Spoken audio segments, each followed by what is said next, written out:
Hello and welcome back to more tree climbing. So today I thought I'd do something a little bit different and give a voiceover to one of my videos. And this video is actually the end of day cleaning for a chainsaw, which I believe is something you should do, well, obviously every day you finish off with a saw. So I'll start the video and we'll jump straight into it. So this saw that we're using at the moment is a Stihl 260. And here I've actually got I've never actually taken apart one of these before. I have a 025, which is an older version of the 260, but it's actually a consumer grade saw, so it's not got the magnesium casing and things. It's all plastic, but works just the same. And so this is why, obviously, I'm a bit fumbly and all fingers and thumbs here. Doesn't help that these screws are all chewed up either. But yeah, saw maintenance should be done, and cleaning like this should be done at the end of every day, in my opinion. Especially if you're using the saws a lot of the time, if you're hard on them, it's always good to take them all apart. It's always good to kind of give them once over and give them a bit of a clean, because, well, something can happen, and you'll see me check over this saw when I'm actually doing it, and whilst I'm taking things apart, I'm actually checking things over. I'm not concentrating there, but just double checking that everything's good. What's important to note as well is to make sure I just use the chain brake just there. You need to make sure that you take the chain brake off, especially on Husqvarna saws, because it can get a bit funny sometimes. Another little tip as well is to put the choke down into full choke when you take off the air cover. That closes the butterfly valve and stops any dust or anything from coming in. And as you can see here, these air filters are they have one on the other side too. I'll figure out in a minute. But they actually, and they have captive nuts too. But yeah, you just put a screwdriver in there and just prise them apart, and then they come through here, like that. It's always important to remember when you're ever using compressed air like we are, always good to remember to blow the air backwards, so you blow the air from the inside of the air filter as opposed to the outside, because obviously you don't want to force any air through the air filter. You don't want to force any particles through the air filter, obviously. Yeah, I'm sorry it's a bit dark here. There's not a lot of lights in the workshop, but as you can see, it's all nice and cleared here.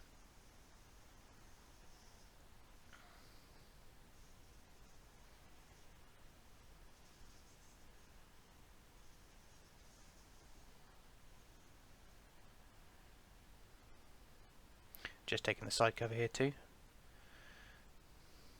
It's always good to remember you can actually just see on the side cover when I take it back and put it on the bench. There's actually a little plastic wear plate where my thumb is right now, and those are always they're quite culprit to fall off. I know on my Husqvarna they fall off all the time, especially under hard use. But yeah, just using the air hose and the air compressor just to get all the worst of the dust and the grit and grime off. Again, this takes minutes to do.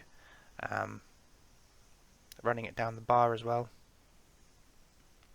An important part to note is you'll see actually just above there's two holes on the centre of the saw there, a sort of saw bar, sorry, and then you'll see me blowing air into all of the little holes. There's a smaller one at the top.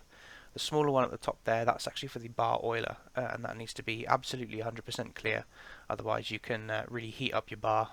So I just did it there, and you can actually really heat up your bar and cause it to stress out. Another one is to be careful when you're doing what I'm doing now, which is cleaning out the sprocket. Obviously sometimes you can put too much air down the sprocket and fire it off and it'll whiz around, and that can really reduce the life of the bearing, but a little bit's okay.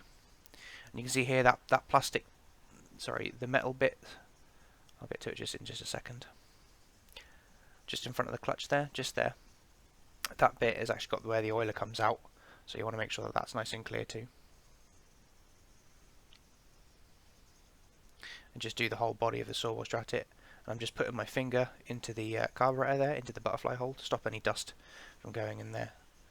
Again, the choke is fully closed anyway, so it's very unlikely anything will get in there, but just as an added insurance, because the last thing you want is wood chip going in your carburetor. Because when I was a little bit less experienced, I actually did manage to put a little bit of sawdust in through my carburetor, and I had to go out and buy a new one. So always worth remembering that.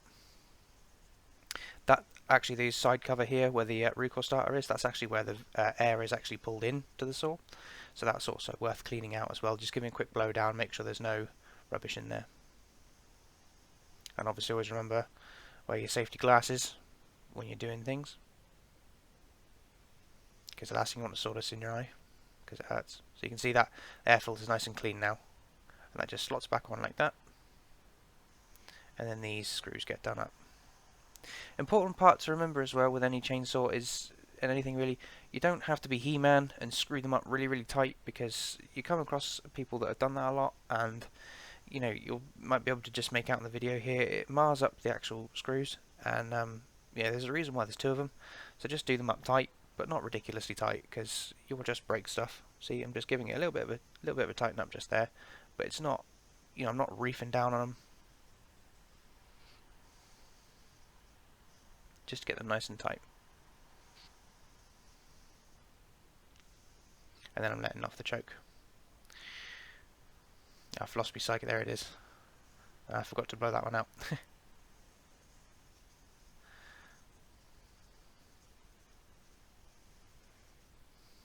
Again, you don't have to do this at the end of every day. There are a lot of schools of thought that say you only do this every couple of days, but then again, it depends on how often you use your chainsaws, and depends how often you use your stuff. I like to clean mine out every time that I use them, just because I'm just checking here the switch works.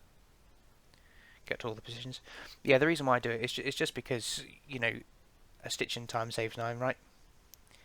So you can see that metal part that I was on about there. I'm just winding back the bar tensioner. Now I always find it easy to put the chain on first, and then you put the bar and chain on together.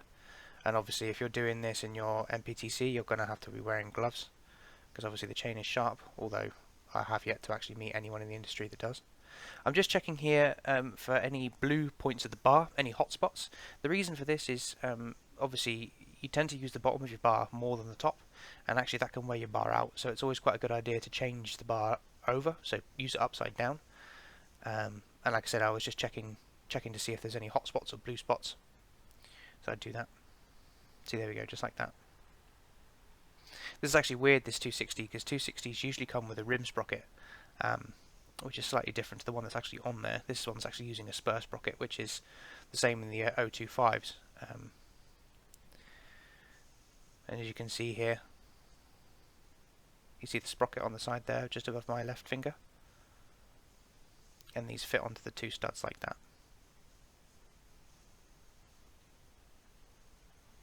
Then you get the side cover.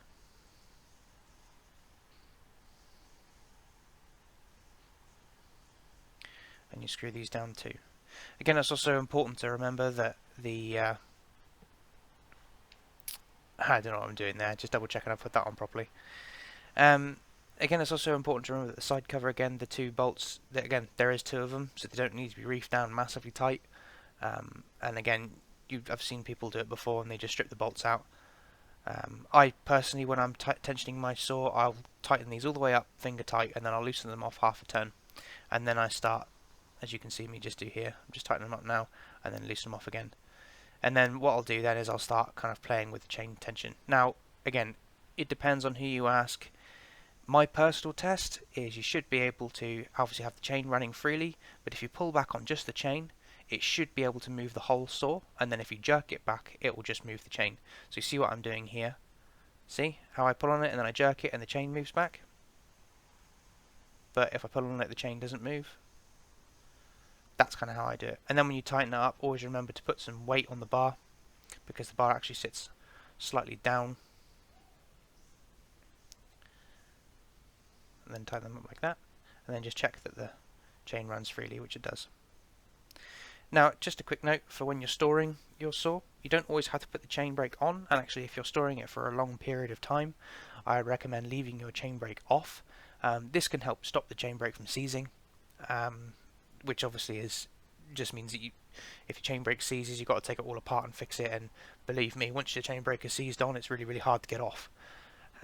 So yeah, again, to summarise, you should be doing this, you know, every sort of couple of days minimum. I prefer to do it every day, and then I would go through personally and check over the whole saw every week, excuse me, I would go through and check around the saw every week just to make sure that everything is absolutely perfect and all the spark plugs are all running properly and there's no damage to the saw, because as I said before, a stitching time saves 9, and it really pays to work this out when you're at the yard, when you've got all the tools next year, than when you're at the site and then you've got to go and explain to the customer why you've got to go home to go and fix a saw that you didn't check when you left. So that about sums it up. Anyway guys, thank you very much for watching, and hope you enjoyed, and I'll see you soon. Cheers.